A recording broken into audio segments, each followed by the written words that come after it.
Let's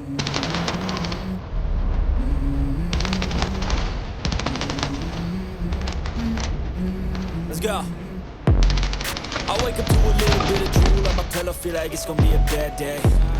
Yeah, I'm tired of shit, and the coffee ain't hit yet, damn, ain't that great. I don't wanna go to work, cause my boss is a jerk, and I'm not even that paid. I need a change in my life, cause I don't feel alive, and there's nothing that makes me happy. Hold my beer for a minute, I'm about to quit my job, cash in for a ticket. I'm going on a trip, and I don't... We start this video off with the round of King of the Hill, the only mod where everybody collectively agrees to fight over 6 square meters of real estate with the enthusiasm of a Black Friday customer in the 50s. My intrusive thoughts immediately take the wheel and whisper, climb that ladder, become the problem, and so I do. I establish a cozy rooftop nest, aka my kill farm. From up here I can harass enemies and make the objective below a stress-free holiday resort for my teammates. My first shots are experimental, my aim is rusty to say the least, but after a couple attempts everything snaps into place. Suddenly it's less how do I aim and more shooting fish in a barrel, except these fish are highly armed, dangerous and shoot back. At this point the enemy team didn't queue for King of the Hill, they accidentally sign up for a live shooting range and they are the targets. They are running zigzags, sliding, diving, doing all that for nothing while I keep imprinting my name in their short-term memory. Quite disturbing for them, but it gives me a rush of happiness as every new kill sound and message gets me high on endorphins. Now, my inner monologue during this free kill extravaganza is complicated. Part of me is thinking, wait, don't I get furious when other people rooftop farming like that? Another part answers, well, yes, but they've done this to you roughly a million times. This is just returning the energy. And honestly, I ain't even mad at normal campers. I'm more annoyed at the cryptids who scale ancient buildings or parkour into spots that require elite ball knowledge, a PhD in geometry and questionable life choices. Those people disturb me spiritually. So here I am, raining bullets, bathing in elimination messages, feeling like a hypocrite and a hero simultaneously. If this were real life, rendering evil for evil would violate my moral code. But this is an online shooter, not a philosophy exam. Is there even a right or wrong when everybody's trying to shoot each other in the face? Probably not. Morality took one look at this lobby and locked out. I respawn and decide to cover the right side of the building I just occupied and defend the flank from the vicious attacks trying to take over the high ground. Wild how they suddenly aim for my former spot. I wonder what made them think of that. It's almost like somebody, definitely not me, was roof camping, spawn snatching and irritating them so deeply that they collectively said, nah man, this dude needs to go. Could the situation be of my own making? Couldn't be me, right? I'm the good guy, right? Then again, villains always think they are the heroes in their own stories. Maybe I'm just living out my origin arc in 4K. These are matters for my split personas to debate on later. So I stand my ground with all the grace of a raccoon guarding a trash can and die because of bad positioning. Though my game attack is Big Wombat, I come back with far more ferociousness than a honey badger thirsting for blood. I call me a wandering soul with my handy boom boom ball, repositioning me taken out by some creature. Anyways, I accidentally fell down the roof and aimed with the precision of a bat with clumsy fingers. I got punished for that, so I decided it's time to play the objective in a cinematic stand and fight my way through like Optimus Prime in the Forest 1 vs 3 scene from Transformers 2, only to run low on health as well as luck and meet the same tragic ending he did. Alright, new plan of action, let's flank and instill a fear of God on it. I hit a road bump that I take care of very quick, proceed to set up shop and start my simple but efficient kill farm again. I tidy up the office area like a cleaner in the after hours. Everybody in the vicinity knows this area is off limits now. Some would argue that deleting unsuspecting enemies from their blind side is such a cheap playstyle, but I beg to differ as the kill log announces my obvious superiority. The only thing I find quite confusing is how I kill around 7 people in this area and yet the enemy team is occupying the objective. I moved on to the next facility I need to clean and again blindside a free kill. My enemies start to pay attention though, and I get into a shootout with a heck-glitching maniac. I want to catch him slipping as I flank again, but his teammates wanted a word with me, and a word with me they got. This concludes our first round with a beautiful 30-6. So I kicked the second match off by rushing in on the opposing squad forces like a man on a mission. I third party them and daydream about the free kills I'm about to get, just to get checked from a random corner. Yet, after respawning, I get the double up on the perpetrators with a smooth hip spray. They seem to really love this area as I continually punish their squad and droplets of bullet fire like a vengeful rainy cloud. Some level 124 no life stops my prosperous journey though. I start fighting my way through the building, making sure to check for all eventualities. This one bloke panics and blows himself up, robbing me of detailed and professional cleaning work. Those precious work hours? Gone. I'm left confused to say the least, continuing my path downstairs. The energy is off, so I wait, but this bloke returns with a grenade launcher in his hands. This goes against logic but works out for him and leaves me perplexed.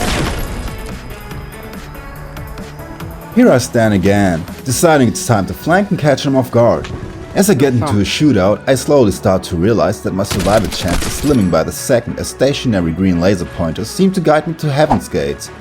I fight to the best of my abilities with my teammates, having approximately 25 HP and a dream left, yet a dream it stays as the trap shells on me. It's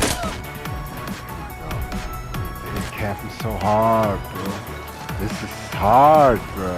As I reposition myself, I meet the delusional grenadier and give him the Call of Duty YY TikTok slide treatment. Get styled on, you peasant.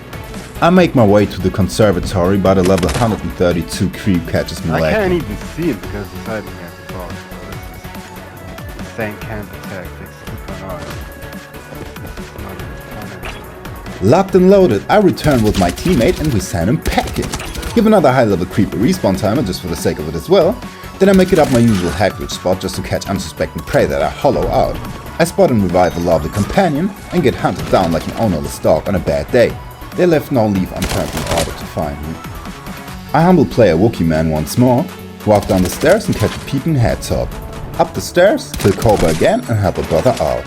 I position myself properly and fight off any enemies closing in.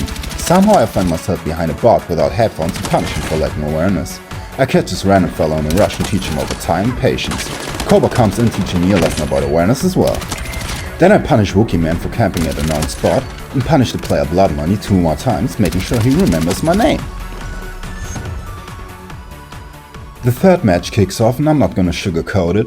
I'm fighting for my sanity in this lobby. This map alone has given me enough PTSD to qualify for veteran benefits. Team Deathmatch on it felt like wandering into a Minotaur's maze where every corner has a new guy crouching with a shotgun and unresolved childhood issues. Every guy here's got a gimmick. Tricky angle, tucked away nook that only exists to ruin somebody's day. This map isn't balanced, it's a lifestyle choice, and apparently I've chosen chaos, so I'm here for it. You have to float like a butterfly, sting like a bee and pray to God that the NAT code doesn't betray your hit registration. Slip for even a second and you are the newest addition to the bottom of the food chain. You feel me? My heart genuinely goes out to any newbie wandering onto this battlefield. If you don't know the hotspots, the flank routes, the cursed head glitches, or have a sixth sense for danger like a paranoid squirrel, you are basically mincemeat with legs.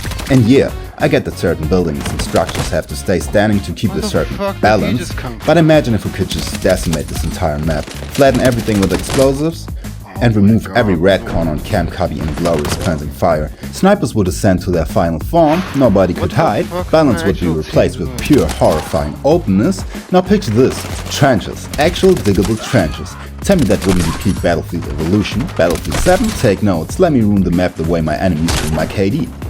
The barrage continues and I'm pulling every dusty, questionable, borderline illegal card from my trick book just to crawl out of this match with a positive KD and 0 emotional scars. Survival isn't a skill here, it's a dark art. When your enemy gets low, you have to go lower. If they crouch, you become prone. If they rat, you evolve into a basement dwelling encrypted with a headset. At this point, I'm not playing with dignity, I'm playing with pure survival instincts. Like a raccoon fighting over the last slice of pizza behind a gas station. It's ugly, it's desperate, it's Battlefield at its finest. Let's brace ourselves for the final round of this video. We start off by punishing Spartan Viper 1206 for his upcoming tendencies, call it preemptive justice. Mid-match I didn't think much of it, but later on while reviewing the footage, I noticed that he'd been glued to a single rock like he was waiting for Moses to strike it and summon hydration. I snuck him out about 5 times, yet he kept returning to that boulder as if it was a safe place. His tenacity is honestly admirable, worrying, but admirable. These high KD matches got me thinking, what do people feel when they get farmed like this? Do they rage? Do they cope? Do they ascend? I remember the last time somebody added a 10-piece combo to my forehead. It was wild. You'd had me locked in like that Ice Age squirrel chasing the acorn. No matter where I went or how I flanked, he pre-fired my soul. I tried to cope, tried to whisper hex, but crossplay was off so it was definitely clean. That hurt worse. With that memory haunting me, I wonder how I look to the poor souls in this lobby.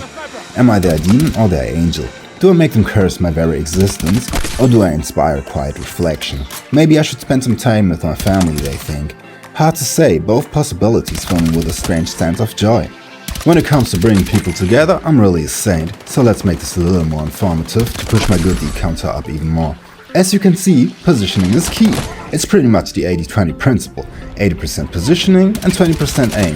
If you know where the enemy is by knowing where the enemy is not, and constantly keep one eye on the minimap and dev markers, you can call out potential spots. Simply lurk around the area with the most potential, just like a missile. Overall, I kept bullying the slot like everybody owed me rent money. I terrorized them, uplifted no one, spiritually wounded several, and yet my heroic efforts weren't enough. We still lost, a poetic reminder that sometimes you can be the villain, the hero, and the problem all at once.